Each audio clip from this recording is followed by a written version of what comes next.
And now we bring to you another episode of Dumb things to say in Hawaii. Have you ever seen the snow? Though that's on Maui, they have a hill called Haleakala. And Haleakala is one of the highest points in all of Hawaii. And occasionally it does snow on top of the peak. In fact, the range from the base of Haleakala to the peak of Haleakala can change about 40 degrees in one day. It doesn't snow that often. It snows maybe once every 5 to 7 years, but still there is a little bit of dusting. The peak of Haleakala is 6,200 feet above sea level, and just because you've seen Lilo and Stitch or Moana and seen the sun-drenched beaches does not mean that sun is always the case. As of now, you could always see there's going to be rain, but it's a beautiful rain. It's a mist, and it's very comfortable. So don't ever ask if there's ever any other weather besides sun in Hawaii. Who's that coming? Who's that strumming? There goes the man with the ukulele. For a penny, he'll play any song that's happy and gay. Folks all smile and stop a while because the man with the ukulele makes their troubles burst like bubbles, chasing worries away. So happy to be on the beautiful stage at the Diamond Head Theater in Hawaii right now, and I am joined by, I would call, a matriarch of acting. No, when I hear that a production is going on in Hawaii, a theatrical production, my first question is, okay, what role is Shannon Winpenny playing, or is she doing something with it? Every production practically lately has had your signature, has had your claws on it in some respects, and I'm so proud of you for that in such a good way, because you are such an invaluable part of the Hawaii theatrical world. I really appreciate that. Well, Absolutely true. It's absolutely true. Ladies and gentlemen, we're here with such a beautiful actress. Her name is Shannon Winpenny. If you don't know her, come to Hawaii and you will. Hi, thanks for joining us. I'm happy to be here after that intro. Oh, your all-inspiring tale. You've done how many productions in Hawaii, you think? Between directing and acting, I couldn't tell you. Exactly. I don't think there really is anybody more with a longer, quote, rap sheet than you. I wouldn't go that far. There's a myriad talent pool here and longevity here in Hawaii that I'm even lucky to consider myself in the same company of that have spanned. Well, then I'm just favorited. And I'm happy with that. I'm perfectly fine with that. Okay, let's start with where you were born. I was born and raised here, so I'm an island girl. Yeah, she is Kama'aina. Mm-hmm. And even though she looks a little haole, but she's... A lot haole. But I just was give a benefit of the doubt. What city here? Well, all over the east side. So but never, you hear places like Kahala and Hawaii Kai, and while I lived in those places, it was kind of like the slums of Beverly Hills. I always lived in like the townhouses but still, of all that, but very lucky, I had a very blessed and privileged life, to be sure. But every time people hear that I'm from those places, they think, oh, I see. Of course. No. You were an only child, right? No, I have an older brother and an older sister. So I am the youngest. You're the baby. Yes, and I had parents that, my mother was in publishing and advertising, my father was in advertising, and he was director of commercials and political campaigns he worked on as well. Yeah, so very quick-witted, both of my parents, very well-read, very smart, and as well as my brother and sister. So as the youngest, I had to work very hard to be quick-witted and keep up with a very smart family. And would you consider yourself quick-witted as much as they are? No, not when I'm around them. Not so much. I can keep up for a little bit, but they're pretty smart. My brother tries to win arguments a lot by using 50-cent words, and so I've learned to call him out on that. And he's that guy. He's making them up. Get a dictionary. Yeah, he's that guy. Yeah. What part of your life would you say was the aha, I want to be an actress? Was it from the very youngest or? Well, my brother started acting at a very young age, and I wanted to do anything my brother was doing. But really what happened was, as I said, my father was a director for commercials here. He's a writer, director, producer for commercials out here. And he would cast us a lot. And I don't think he casted us too much because we were very talented, but I think he knew that if he cast his children, he didn't have to pay them. Ooh. So I started out in commercials really young, and that was really fun. And my brother did shows like Magnum PI and things like that, and anything he did, I wanted to do. And being the youngest in my family, I think I learned really early on, I really liked attention, and I had to fight for it. And I think I found my calling for needing that fight for attention and having that insecurity of like me. Exactly. I understand that more than I'm wanting to say. Every actor does. Yes. What were you like in school? Were you an actress? Were you a show-off? Were you just... I was a class clown. Oh. I was a class clown. Why yeah. does that not surprise me? Again, I had a really witty family and a very funny family as well. And I learned really early on that I liked to entertain people. I liked to make people laugh, especially like to make people laugh. And I think the reason I do is I love to see people having a good time. Yes. And while that sounds generally very nice, greedily, I like to be the one to make sure people are having a good time. So there's... Again, of course, I don't know what that's about. You know. What age did you say, I'm an actress? It was difficult. I was acting up until the teen years hit me. And then I decided to become a punk, rave, really rebellious teenager, and I was terrible. I was a terrible teenager. I don't recommend my life. I had a blast, but I wasn't a very good kid. And so acting kind of went to the wayside at that point. There's a School of the Performing Arts here that R. Kevin Doyle is at Midpac, and I was there for a while. And my teen angst got in the way, and I graduated high school, and then I became a very depressed, post-high school, what am I doing with my life sort of thing. And my mother actually said she would take me out to lunch. And she pulled up to Manoa Valley Theater, and she said, get out. And I said, what? She said, there's an audition in there. Get out, audition. I'm tired of seeing you around the house. And I said, I don't even know what this show is. What are you talking about? She said, get out and come find me at the nearest bar, which if you knew my parents, anytime they drop me off anywhere, any casting calls or anything growing up, just find the nearest bar and you'll see us there. And I went in and I auditioned, and I got a call back, and it was for Tony and Tina's wedding. Ooh. And this was in 1996. And I got a call back, and I couldn't believe it. And on your first production? On my first community theater, community theater show. Yeah. And I got a call back, and they said, the only thing is, we would like to have you in a G-string for the show. And I said, great. The only problem is, I said, I have a tattoo on my ass. And the producer just purred, perfect. Oh, in a positive way. Bree Peters is her name, and she's one of the most fabulous women here in Hawaii theater, and I have nothing but love and respect for her. But I was playing a stripper, right? So I was coming back from that. Oh, I know the role. Yeah, Maddie the stripper. So it was perfect. But I hung up the phone, and this is a landline because it's 1996. And my father comes barreling down the stairs. He goes, "You've got a tattoo? What?" I said, "Well, that's what you get for eavesdropping on conversations." And it was that show that I discovered environmental theater and improvisation. The director was Ray Bumatai. Oh, Andy Bumatai's brother. Yes.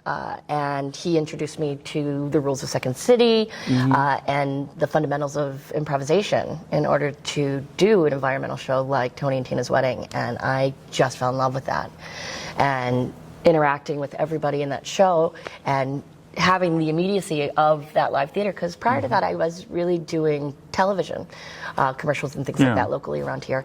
So that was really great. And I don't think R. Kevin was there, but Sean T.C. O'Malley and Tony Pasculi. These are old school names. These are old school. Yeah. I'm an old school person. But they had seen the show and invited me to join their improv group, Loose Screws. Oh, wow. So I had done that. for a few years, and after that, I decided to move, and I decided to audition for the conservatory in Chicago at Second City. And 2 weeks later, they said I got in, and I went, yeah, I can't start. Yeah. I'm gonna have to move. So luckily, they let me move. But I think when I moved to Chicago and I didn't go to college, I went to comedy school. I think that's when I really thought of myself as an actor, that I was going to commit myself to doing that. This was mid-90s, you said? Late 90s at this point, yeah. So was Del close still He apart? was. So I moved in 99 and he died in March. Yes. So I saw him a few times at I.O. and he was the scariest man I had ever seen. There's no doubt about the presence of him. And I think for me, being from such a small island, right, in the middle of the Pacific, to be around that amount of presence no question. It was so many emotions. I was in awe. I was intimidated. I wanted to approach. There was so much that the only word I could use to describe it would be fear, because it was massive to me. Because that if you presence. started talking to him, word vomit. Or do I have the right to do so? And I really didn't know who he was up until that point. But I knew in this building there was just a radiation around this man, and he was very sick at that point. Oh yeah. He was very sick when I had seen him. He was still there, and picking cigarette butts out of ashtrays and smoking them, and you could hear his grunt if he didn't like something, and just I'm really lucky to have seen him. I believe I've met him once or twice, and I tried to be as very small as possible, because I started to hear stories about Del and how he did not mince words. I've had a couple guests on here that have been direct students of him, and their intimidation factor is. Yeah, but rightfully so. What he's brought out of people and discovered and everything. I mean, there's no doubt to his talent. Oh yes. So that's why I think. So, but I think if I had the opportunity to take a class from him, being so young and from Hawaii, I think I would have been very fearful. And I don't know how it would have turned out. So you went through the whole conservatory, and did you? I mean, obviously you graduated. Did you become recurring on one of the shows, or? So I think it was during level 2. Jonathan Pitts was a teacher at Second City at the time, and he had asked a few of us to do. We started a team called the Rooftop Players, because we played on his rooftop.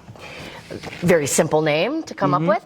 I again was pretty green in Chicago, and I didn't know who I was performing with, but I had. Bob Dassey was in the cast, and if I had known the caliber of talent I was working with, I wouldn't have been able to do anything.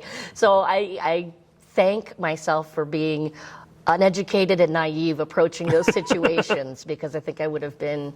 I didn't have the confidence in myself yet to approach that. So I think my blissful ignorance was very beneficial to me. So how did you get the confidence? I got the confidence, actually, I was in 2 all-girl teams, as a matter of fact, Duchess and Bevy, and the first one was Bevy. And that came about because at the time in Chicago, there was a lot of all-male teams. Yes. And it was really kind of a boys' club. And I played on my I.O. team. I also went through I.O., if I didn't mention that. Oh, okay. And we were one of the house teams. Rooftop Players actually did a cage match. We won our cage. We had a 16. The way they did it before was it was consecutive. So if you won, you went on and on and on. We did it for 16 weeks at midnight on Fridays. So that was horrendous. We were very happy when we lost. Oh yeah, Colton Dunn, I know, did that, and he did it like 13 weeks, and he just wanted to jump off a bridge over at UCB. Yeah, so they changed it to a March Madness type of bracket. Okay. So I did that with my team Duchess, and we actually won that one. So I'm pretty confident in the cage match world. No, she does not mean UCB. I mean, no, she does not mean UCB. UCF. Or no, she does not mean Ultimate Fighting Championships. Though I can do that as well. Yes, she can. Enough whiskey, and yeah. Yeah. But it was really kind of a boys' club, and some of the girls on one of our teams decided, what if we came up and had an all-girl team, so we didn't feel like we were getting pushed out of scenes. And it was kind of a culture at that time, through nobody's fault, I don't think, but you were either somebody's hooker, mother, or stripper, you know, and you just kind of got tired of it. And I was in one show, I'm standing on stage, and I had started a scene, and I can't remember if I got edited out of it or I was turned into, you know, somebody's mother when that wasn't my initiation. And I remember going home that night and going, you know, it's not fair. They're steamrolling me. Yeah. And I kind of had this epiphany where I went, no, they're not. You're letting them. And that was a pivotal point for me, where that's where I got my confidence, is realizing I don't let people do things to me. I allow people to do things to me. So that's a decision I can make as a performer, especially in the world of improvisation, of how I want a scene to go. And it doesn't have to be steamrolling. It's strong initiations and confidence. Oh man, do I want to talk to you more about improv, but I got to get back to the question. Please. Okay, so when did you decide, okay, maybe I should go back to Hawaii? Well, it sounds like a sad story, but my mother passed away. Okay. And she had gotten diagnosed in November of 2007, and she died in April of 2000. I'm sorry, she diagnosed in 2006, died April 2007. And I just realized I didn't want to be away from my family. Yeah. That kind of life is too short moment, and I love Chicago. I love Chicago. I will always love Chicago, and it was a really hard decision to leave. But I decided to move back to be with my family, and I'm really happy that I did. My father ended up passing away 2 years to the day of my mother's funeral. So I got to spend all that time with him, so I know that was the right decision.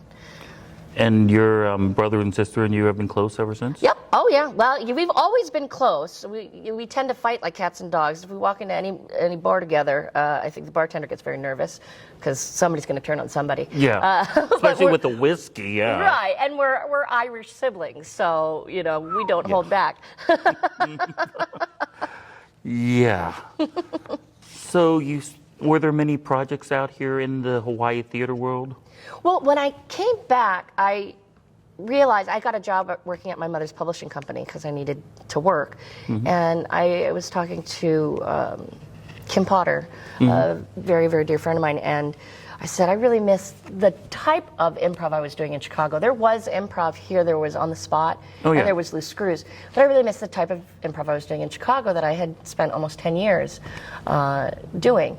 So she said, well, why don't you teach? And I said, oh, God, nobody ever wanted to learn from me. And she said, well, hypothetically. And I said, 15. And 3 weeks later, she said, you have 15 people. Classes here. And I went, ah!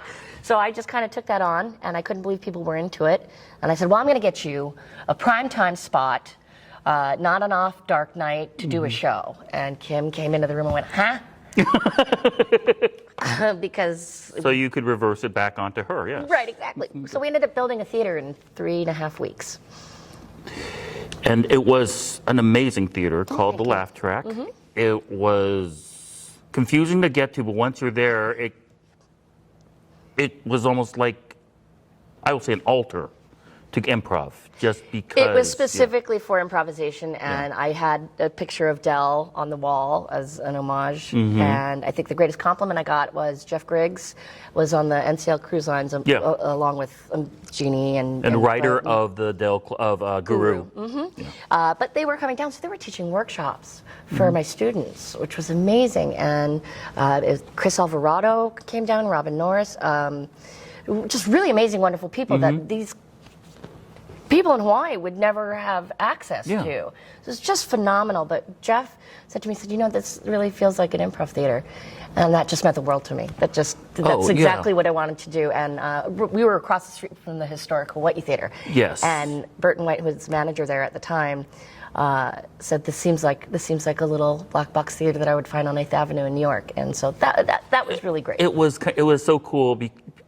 In some respects, it was like the lighting of the Hawaii Theater actually shone down. And it really did. It was directly across the street. And I think that was coincidental, but still, it was really cool that happened. Yeah, I wasn't mad at it. Taught improv in so many different levels. Did you find it difficult to explain as well as you understood improv? Because sometimes I know some people can understand, but they just can't relate to everybody else. I don't know that I was intimidating, and I think what helped me, and I say this to my students at whatever age, and it always shocks them, but I have dyslexia.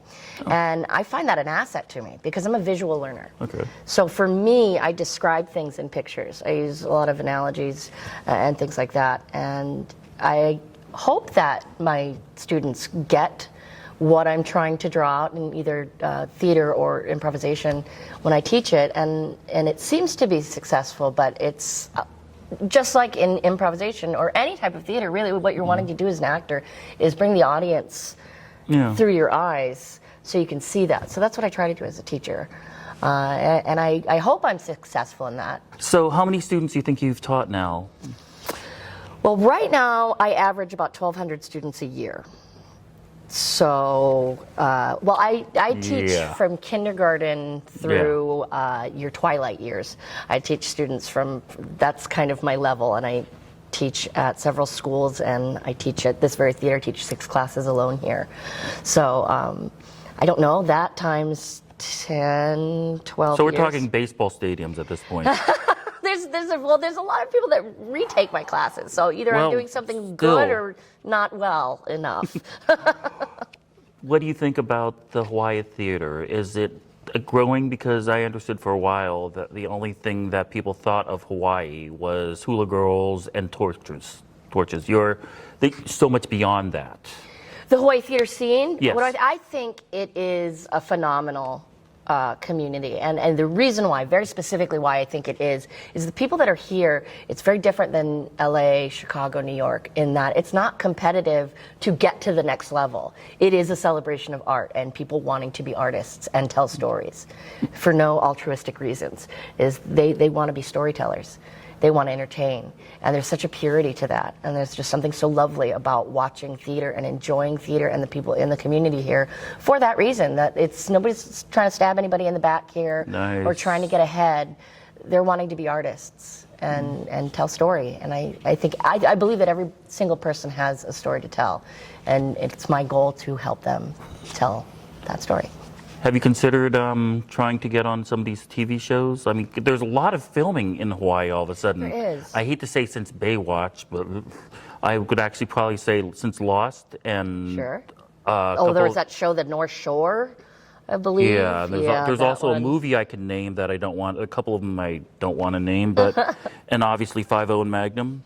Yeah, there's a lot of that. I think right now, for me, where I am in life, is I am so enjoying being an educator. I'm so enjoying being able to direct and to be able to take on different projects in live theater right now that I haven't really actively pursued television. And I kind of don't really have the time. I don't want to say, I say yes to just about everything. And just the joy in seeing somebody get it, right? And somebody... watching a student or somebody that I've taught go on and do something amazing and wonderful is just the joy that brings me is kind of really where I'm at right now. But I might change my mind and start, being more aggressive as far as following the leads and opportunities to be on stage or on small and big screen. Do you think you would ever want to go into acting or directing or such on the mainland? Oh God, sure. You just want to see the money first. Yeah, I would love to see any money right now. I'm an actor, director, and teacher of acting in Hawaii. So yeah, I'd like to see what $100 bill looks like. What message would you like to give to mainland people to say about entertainment, especially theater in Hawaii?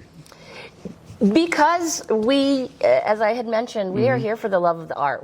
This is the land of aloha, and we really do live that here. And it's supportive and it's all encompassing. Our casts of productions we were Hamilton before there was Hamilton, as far as the diversity in our casting, because we live in a melting pot, and there's no way to get everybody to look the same.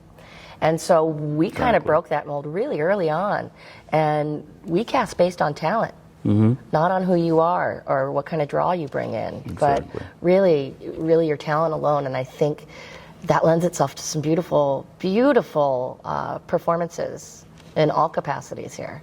And so I love being a part of that. I love when I teach my kids, I can look at every single one of them, and no matter what they look like, where they're from, what their background is, they can be anything.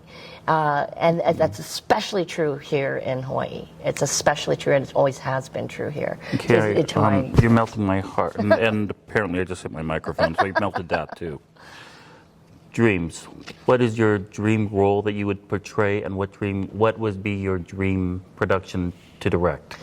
Okay, dream role, believe it or not, it would be hard with my funny faces, is I would love to play Martha in Who's Afraid of Virginia Woolf. Ooh, oh jeez. I would love that role. I think that would be just amazing. As far as directing, I don't know. I love every show that I am able to direct. I'm directing Ken Ludwig show here in the spring, and I'm really excited to be doing that. So I don't know that I have a dream production. I really kind of just wait, and that improv background that I have is kind of just means I'm open to anything, and I can't wait for the next opportunity. So if somebody comes through the door saying, "Hey, please direct the Hawaii premiere of Hamilton," I would defecate. Yeah. To be sure. Yeah. And I don't sing or dance very well. I keep it moving a lot. Yeah. So when I do musicals, I just keep it moving, and hopefully nobody notices. And a whole lot of this. Oh yeah. A whole lot of this. So I don't know that I could do Hamilton. I wouldn't say no, but I would hide on opening night. As I'm sure lots of people will. Anyway, I wanted to thank you so much. I know you have a class coming through that door any second, and they're going to barge in I feel like I always have a class coming in, yes. Thank you so much for joining us, and I wish you the asking best. me. If people are trying to get a hold of you, where would your social media is? What is the best way of following you to get more information about Shannon Winpenny. I'm on the social medias as Shannon Winpenny. you? You don't even hide yourself. You just say, "Here I am, world." There's only one. That's on Instagram. That's on Facebook. Yeah, I think Instagram is Winpenny Shannon. What I did is I'm not real tech savvy, so I got a new phone and I locked myself out of all my social media. So you see two Shannon Winpennys. They're both me, but I only am on one. You're on an island full of Asian tech nerds. I know, but I deal with Asian theater nerds. Those are the ones that get beaten up more now. Those are the ones that they can tell me all about Doctor Who. Hey. I'm not getting down on Doctor Who. Don't. Jodie Whittaker knows how to steer a TARDIS. Okay. Good.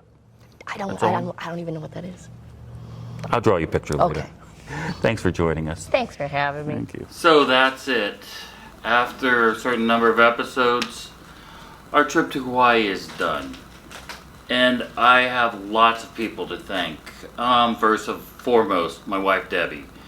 She was such a trooper, giving up her vacation and putting all this together, that I am eternally grateful. I also want to thank all the large number of guests that we've had on this show. We've had to pull this together in a matter of weeks, and I think we did a really good job. So thank you. If you saw your name on the credits, you know how much that means to me. Thanks to my Hawaiian associate producer, Scooter Scott Hanada, who gave me lots of information that just was incredibly helpful for this. Of course, thank you guys for watching this. This may seem like a long, drawn-out production, but since the day we landed to the day we're wrapping this, it's only been about 5 days. It's only from Thursday to Tuesday we filmed everything that you saw, so you know how much run and gun we were doing to film this. And we're exhausted. We need a vacation now. And the most important people I would like to make sure I thank. Thank you, Hawaii. This is close, if not, my 40th trip to Hawaii. And again, as I said from the very beginning episode, thank you, Aina. Take care of the Aina, they take care of you.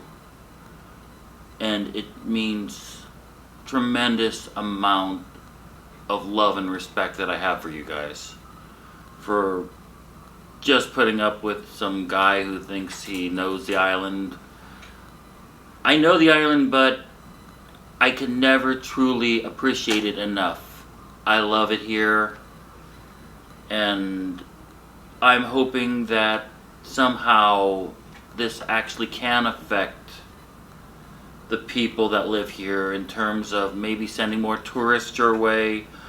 I hope that people start recognizing that you are still a part of the United States and that you guys deserve vacationers and equal rights in terms of the number of people that come and appreciate the islands. So, mahalo. Aloha eoea. Thank you guys very much for watching. And from Honolulu, from Waikiki Beach. That's a While wrap. the place is merry song, Aloha. all the hearts are filled with laughter as they tag along.